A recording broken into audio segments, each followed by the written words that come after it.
So today I'm reacting to something. So I'm reacting to the Pennsylvania Railroad, The Clear Track Ahead, the 1946 film. It's probably, I've seen it before, but not in a while. It's very 40s, but yeah. It's like the 40s, like the Pennsylvania Railroad, the best railroad in the world. Like that. So we just roll the clip.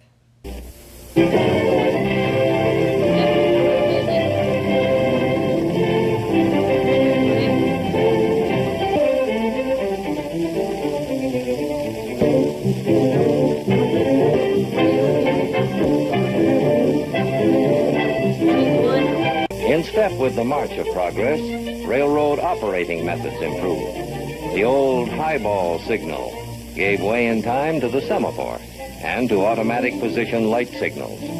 The old iron rail was replaced by the modern steel rail with a deep, safe roadbed. Wooden cars gave way to all steel construction. And to the original crudely operated brake was added a new invention, the air brake, which has contributed so much to make your railroad the safest form of transportation. By 1880, many thousand miles of track had been laid. The progress of America and the progress of its railroads became one and the same thing. Electricity was harnessed to the railroad. Tunnels were dug under the Hudson River so trains could go direct to New York City. And Pennsylvania Station became a reality, serving in the last 10 years alone more than 757 million passengers. That's a lot of passengers. The all-rail link with New England and the South and West was established. Industrial America sprang up along the railroads. Factories and jobs, steel plants and more jobs, and foundries. Our agriculture, our mines, our great mills, and oil wells, the whole national economy tied together by sinews of steel. The original 61 miles of track from Harrisburg to Lewistown became a system whose network of tracks totals more than 26,000 miles. From one passenger train each day to more than 2,500 trains every day. From one freight train twice a week to more than 5,000 freight trains every 24 hours. And transporting freight is the biggest job of all. From farm and factory and mine, carrying food and finished products and coal by the trainload. Coal to furnish power for industry. Heat and light for our buildings and homes. From one corner of America to the other, freight trains roll along, tying the nation together, keeping its business on the move. With railroads working as a team, making America a vast network of rails, a giant system for better and faster service.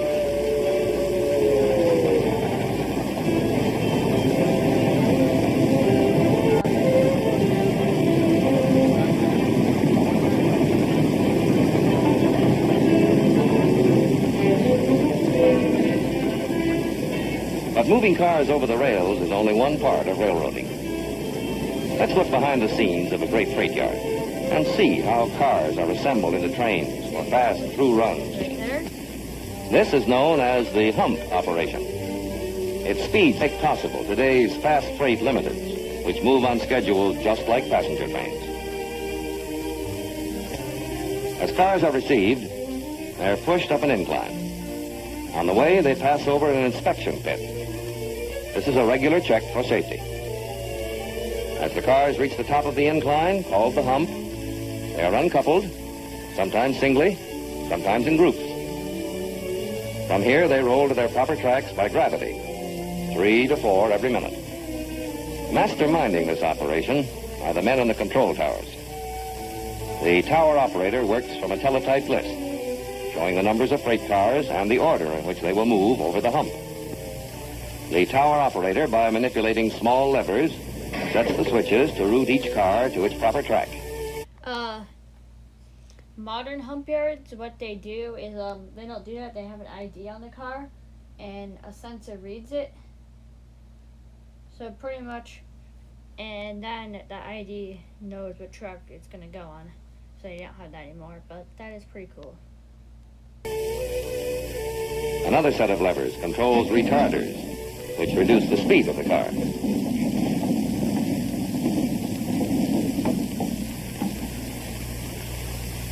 In this great freight yard, more than 40 tracks are available for quickly assembling all types of cars into freight trains which operate on fast, regular schedule for many destinations, serving industry, serving business, serving you.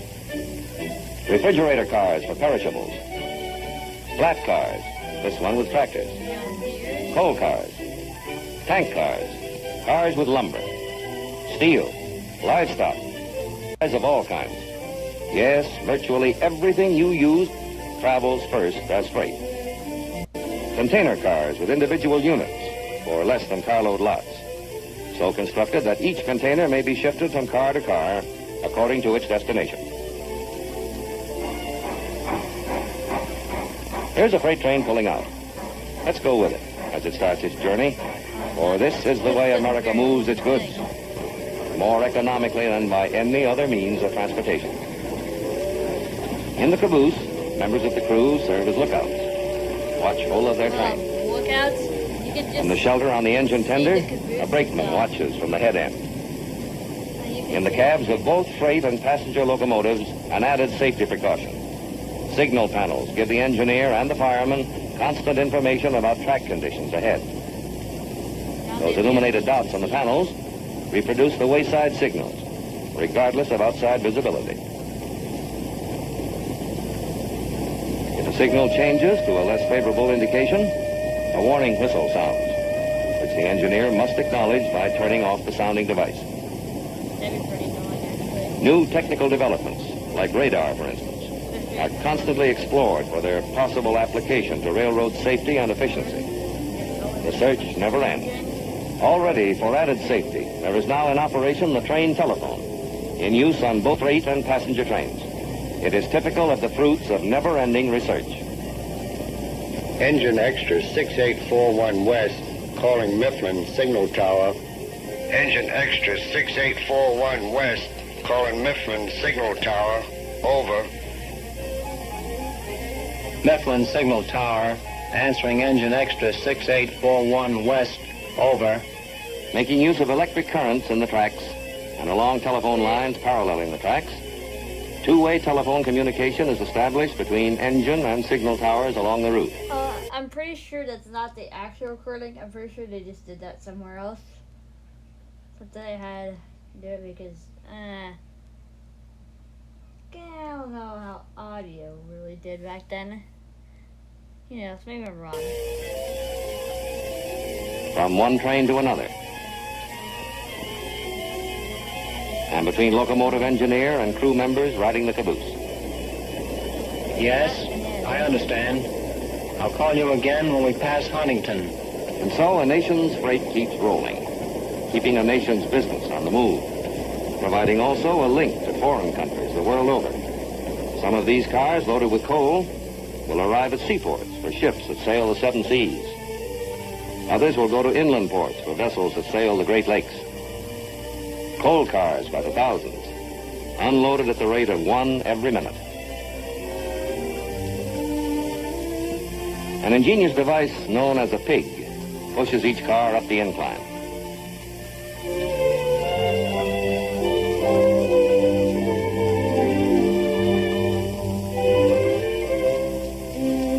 The car is then raised to the dumper and quickly unloaded.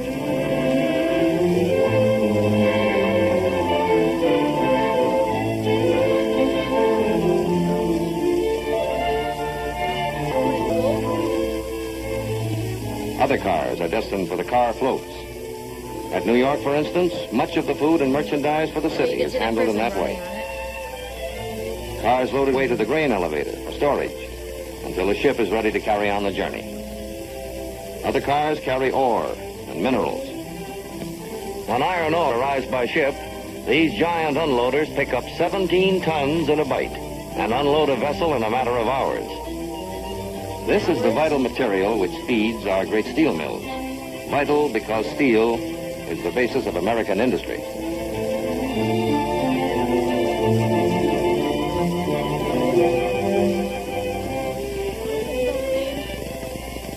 Still one other phase of this vast business of moving goods from one place to another is door-to-door delivery, which provides the last link in the chain of nationwide transportation service.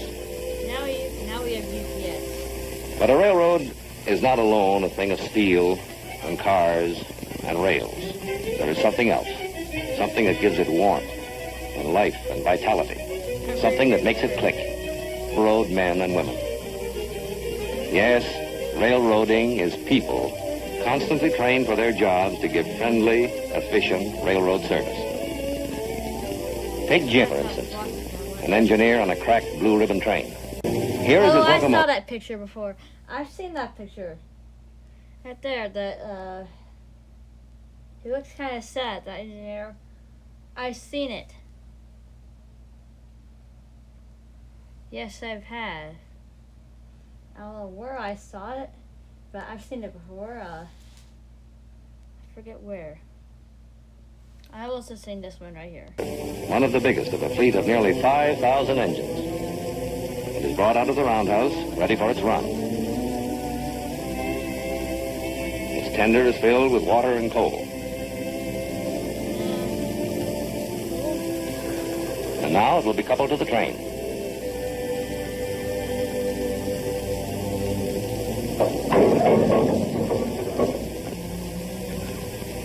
The air and steam lines are connected and the air brakes tested.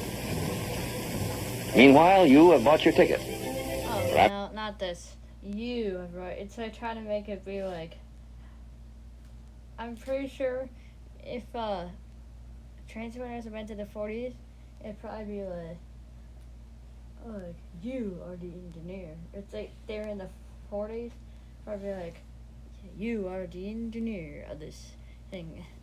You must, like in the intro, like in the game intro, probably like, you are the engineer of freight and passenger trains. You must serve the Pennsylvania Railroad. It'd probably be much on. You've made a reservation. The Reservation Bureau has it ready for you. Why is it asking? Like, meanwhile, you have bought your ticket. This is the most 40s things I've ever seen. It's like, no one does that. Like, promotional film, it's not like that. It's like, promotional film. These days, if I've ever seen one, it goes on the lines of Amtrak's California Zephyr. Ride it. And they usually people actually talk about the Zephyr and not just some passenger saying why it's good and not just you bought your ticket. I don't know why that's funny.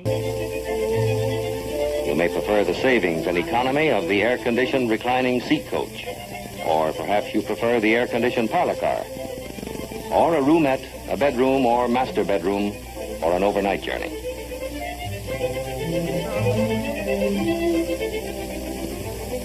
All aboard! That's obviously pre-recorded, the all aboard thing, because I heard all aboard be called before his mouth moved. Jim slowly opens the throttle, Jim? and you are on your way. Is this? I don't think that's his actual name. Jim? That can't be his actual name. It's like, how many people do you know Jim who were born in this time? A ton. And yet the PRR was gonna devote time to think of a name? Nope. Meanwhile, from the signal tower that controls the maze of tracks and switches at every large terminal, Jim's route out of the station is lined up. The model board displays every track, switch, and signal light leading into and out of the area controlled by the tower. The movement of every train within the area is indicated by changing lights on the board. Here we can follow the course of Jim's train as it moves out of the station.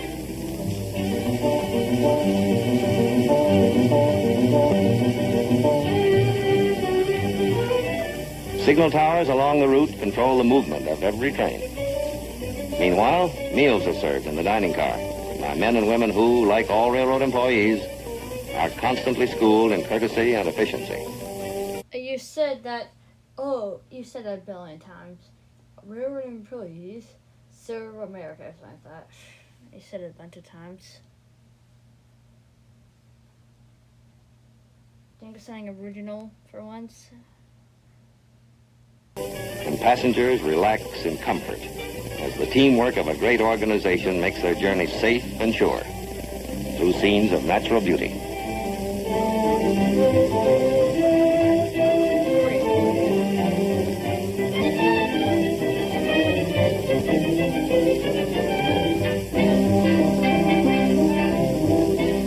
Today's trains, fine as they I don't like the music in this at all. are about to be surpassed in beauty, comfort, and conveniences. New cars. Your trains are about to be surpassed by the car and the jet airliner. Correction. But I guess this isn't The Simpsons accurately predicting the future. This is the Pennsylvania Railroad top brass and the film writers not accurately predicting the future. New trains, more individual rooms for the privacy of yourself and your family. Beautiful coaches, finer lounge cars, all these are now being built to make tomorrow's railroad travel not only the safest, but the most luxurious the world has ever known. Progress, new services, improvements, and safety are the tools of the railroad team. Jim is part of that team, and the most modern automatic electric signaling system in the world guides him safely on. Jim. Nowadays they have PTC. Yeah, we do. Yep. PTC these days. This is not really primitive, but outdated safety system. Let me just say that. Knows the organization behind his job, which includes an army of maintenance men who keep the roadway in shape. Track walkers are constantly making their rounds of inspection. Then there is the train. That's pretty dangerous to be walking on the tracks when a train could come. Don't do that. Dispatcher's office, which directs the movement of all trains and keeps a record of their progress. Jim knows, too, that every signal tower along the way will be notified of its progress, and that each tower will report his time of passing to the train dispatcher. He knows that every point in the system may be kept in touch with at all times. Messages of every kind are constantly sent and received by teletype. Telephone exchange. Nowadays, this method's outdated because now they can pretty much watch from one. They can pretty much watch an entire subdivision from one place, monitor it. But again, this is the 40s, and hey, computers were just barely invented. The first computer was built during World War II and was the size of a house. So yeah, we can kind of understand why. Permit instant communication to all points of the system. This exchange, just one of many. Nowadays, this information could be sent even quicker. Is big enough for a city of 15,000. Electricity, too, plays an important part in railroading. In areas of great traffic density, electrification speeds operations. This is the power director's room, where electrified trackage and the necessary lines are shown on a giant chart. Hot lines are indicated by lights. In another room, the load dispatcher makes sure that the supply lines from the powerhouses to the railroad are functioning properly. A battery of instruments records the load on every line. This tremendous power is at the fingertips of the engineer of the electric locomotive. Still another important part of railroading is the building and maintenance of equipment. You do things big when you build for the railroads. Giant. That's actually how they built steam engines. The frame, back in the day, they would just weld it in big one. Like when the later ones, they would just big one long frame. Earlier before that, they would just make sections of it, then they would weld it together. Castings made in one piece become the frames for modern locomotives. Driving wheels in an endless procession, accurately balanced, tested, and double-checked. skilled craftsmen hammer and Nowadays we have CNC machines that could do this. I could do this better than they could. rivet to create these towering boilers. Other men build and repair all types of freight and passenger cars. New construction and maintenance on a broad basis. Welding flues for boilers. Melting iron for castings. Preparing molds. Checking. Grinding. Heating. Punching. These are just a few of the many big jobs which go on behind the scenes, with automatic lathes and precision machines helping to keep up the pace. A small forging is needed, a bigger piece, or a bracket on a freight car, a mighty chunk, the driving rod for a locomotive. And all this activity follows a well-thought-out pattern to keep countless projects going and progressing all the time in order to turn out the stuff that keeps the railroads rolling. When finally a newly designed locomotive has received its last coat of paint, it is ready for a run in the locomotive test plant, the only one of its kind in America, where every engine becomes a colossal guinea pig, and where it is put through tests which simulate every condition encountered on the road. Ready for a test run under its own power, slowly at first while the experts watch every move.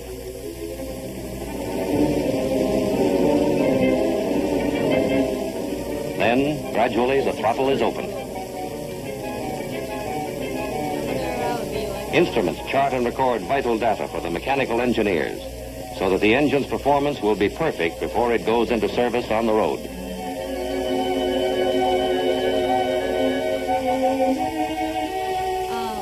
But let's go back to Jim. He has completed his run, which has taken him away from home overnight. He will rest now before his return journey in the railroad man's dormitory, built and operated by the railroad. Here he may wash up, meet with his fellow railroad men, play a game of cards, and get a comfortable rest. Play a game of gambling poker, I'm guessing. Meanwhile, the engines are thoroughly inspected, washed and cleaned, and made ready for their next run. The types of locomotives come in for their regular checkup. These are electric engines, powered by 11,000 volts through overhead wires. Here is one of the new diesels. Modern railroads use all types of power. This giant is one of a great fleet of newly developed multiple-cylinder steam locomotives, which are now ready to haul tomorrow's brand new trains. Here is the power for the new era of rail transportation.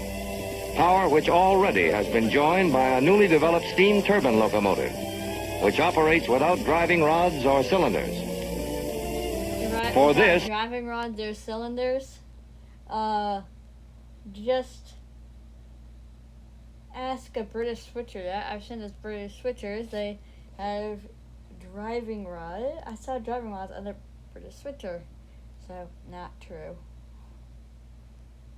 Is the age of tremendous transportation needs, and mass transportation is therefore the keystone on which the progress of America depends. In the vanguard of that progress are the railroads, moving America's goods, its people, economically, swiftly, and above all, safely, ever at the nation's service.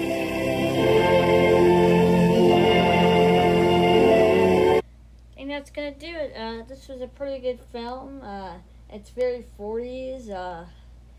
I would say that it could have done better. It could have